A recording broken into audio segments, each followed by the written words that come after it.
of sagte koor, voor die sterre, voor die lig, was daar liefde ewig stil. 'n stem het gesê, laat daar lig wees. En die wêreld het begin. Verskeping in die begin was daar God, voor die aarde en die tyd. Hy het hemel, see en land gemaak en gesê, dit is reg. Hy het die son en maan geskep, elke dier en elke mens. Hy het ons na sy beeld gemaak, om hom te ken en om te wens.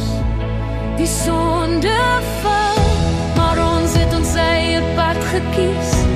Ons het na die leeu en geluister, sonde het gekom, die wêreld gebreek, en die lug het donker geword.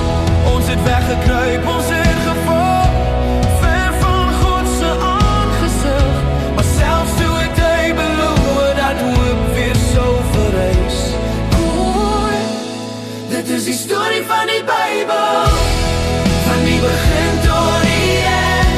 'n storie van 'n God wat lief het, en nooit sy kinders verlaat het nie. Van skepping tot verlossing, van gebrokenheid tot genade. Dit is die storie van redding, en liefde wat ons plek kom vat. God se plan, God het mense uitgekies, Abraham en Israel. Hy het sy wet en woord gegee, sodat ons hom kon leer ken. Maar ons het weer en weer geval, ons kon onsself nie red. Die profete het gesê, hy kom, 'n verlosser is op pad. Jesus, toe kom Jesus na die wêreld, God self in menslike vorm. Hy het siekes genees en lief gehad, Die verlore is teruggebring, hulle het hom aan 'n kruis gehang. Hy het ons sonde gedra, hy het gesterf en is begrawe, maar die dood kon hom nie hou nie. Koor, dit is die storie van die Bybel, van die begin tot die eind. 'n storie van 'n God wat lief het, en ons weer huis toe bring. Deur die kruis en opstanding het hy die pad oopgemaak, vergifnis, hoop en nuwe lewe, vir elkeen wat in hom glo.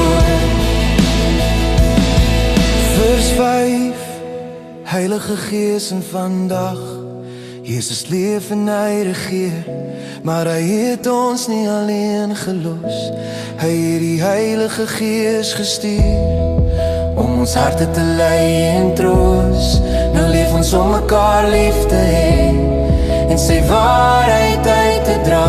Ons wag vir die dag wat hy terugkom, wanneer alles nie sal staan. Finale koor groot maar eenvoudig, dit is die storie van die Bybel.